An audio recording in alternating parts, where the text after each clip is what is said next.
My dear brothers and sisters in Jesus Christ, welcome to the 25th Ordinary Sunday of the year. For today's reflection, we are given a passage from the Gospel of St. Luke, chapter 16, verses 1 to 13. The headings given here are the parable of the dishonest steward, application of the parable.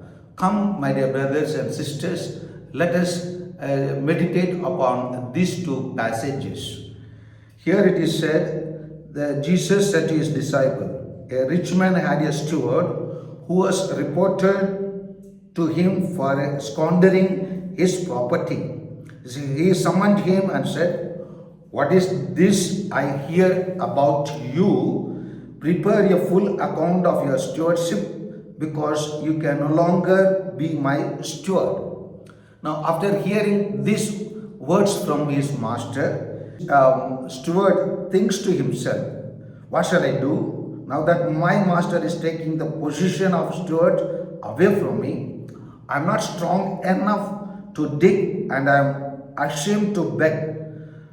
I know what I shall do so that when I am removed from this stewardship, they may welcome me into their homes. So what he did, we all know. This passage which is taken from the Gospel of St. Luke, preceded by chapter 15, where we have the prodigal son story, and it is succeeded by the story of the parable of the rich man and Lazarus, which is from the same chapter, chapter 16, verses 19 to 31. Here we see that three types of rich men are placed before us. The first rich man's son has turned out a prodigal son, and the second rich man's servant, a steward, turned out to be a dishonest person, and in the third parable, the rich man himself is uncharitable. So all this, when we take into account, Jesus is placing before us the two things which human beings consider very much important for their lives. It is all depending of the right choice they make in deciding to choose the right thing for their life. There is a heavenly life, there is an earthly life. People often seems to march towards a earthly life, forgetting the fact there is a heavenly life after this earthly life. People often choose the temporary gain and the temporary things that gives pleasure for them, but rather they do not choose, and therefore Jesus is telling servant can serve two masters. He will either hate one and love the other, or be devoted to one and despise the other. You cannot serve God and mammon. So God, we know, is an eternal being, a spiritual being, a well-wisher of human beings.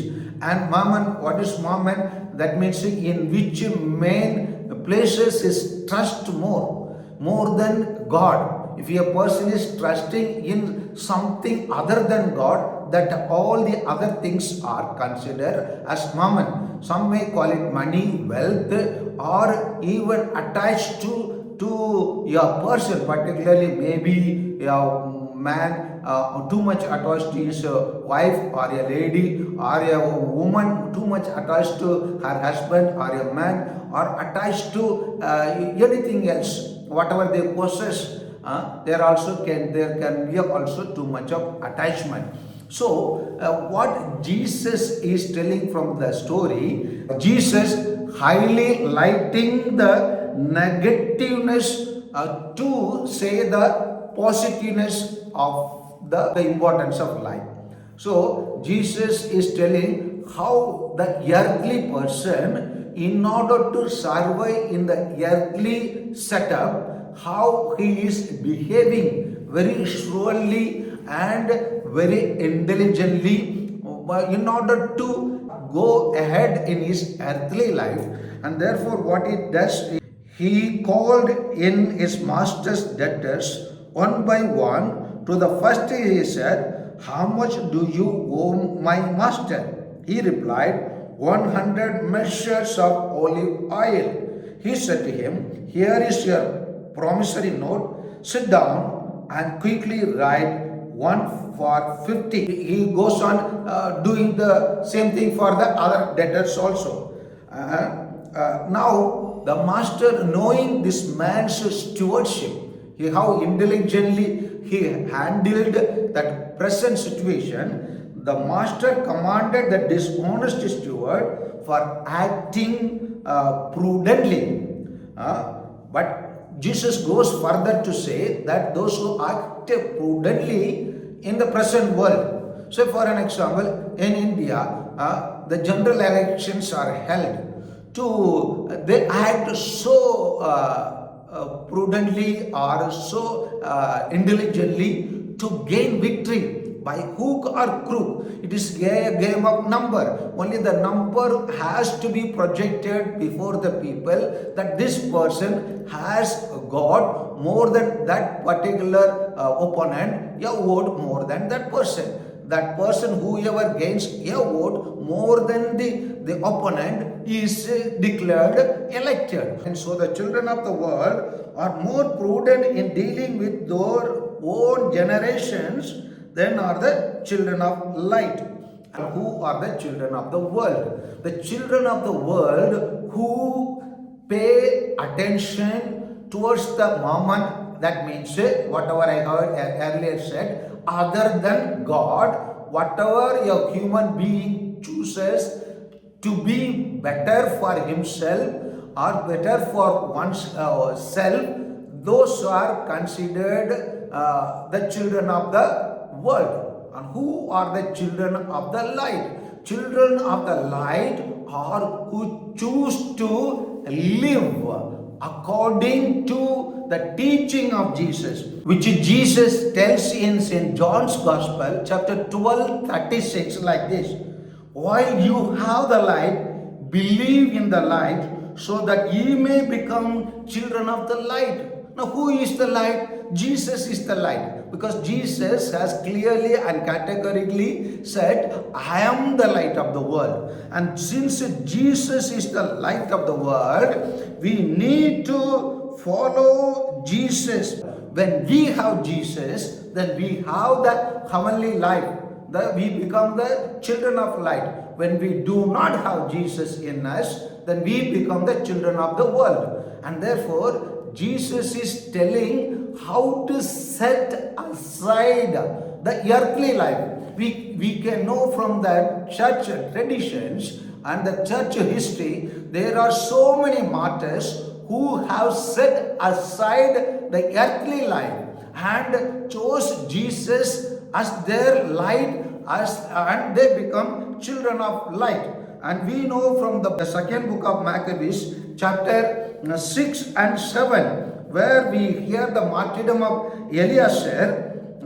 The Eleazar, it is said in chapter 6:21, those in charge of that unlawful ritual meal took the man, that is Eleazar, aside privately because of their long acquaintance with him, and urged him to bring meat of his own providing, such as he could legitimately eat, and pretend to be eating some of the meat of the sacrifice prescribed by the king.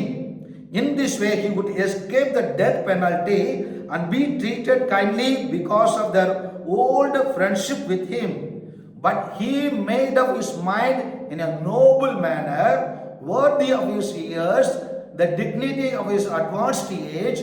He merited the distinction of his gray hair and of the admirable life he lived from childhood. And so he declared that above all he would be loyal to the holy laws given by God than to choose the meat prepared by his friends in order to save his life. That means he set aside the earthly life in order to gain the heavenly life, in order to become the children of God and in order to become the children of the light. And same thing we read in the martyrdom of a mother and her sons in the second book of Maccabees, chapter 7, where a mother is telling to all her children to give up the earthly life in order to gain the heavenly life, or in order to become the children of light. And therefore, for my dear brothers and sisters, we are given a call today by today's parable that Jesus wants you and me to become the children of light. But we see in the world many are children of the world. They are more prudent, they are more intelligent, they are more active. But whereas the children of light, the children of the heavenly kingdom, the children of God have not become yet as the children of the light. They are very slow and they have to accelerate their lifestyle better than, more than the present children of the world who are considered as the children of darkness. But we are not children of darkness, but we are the children of light. Amen.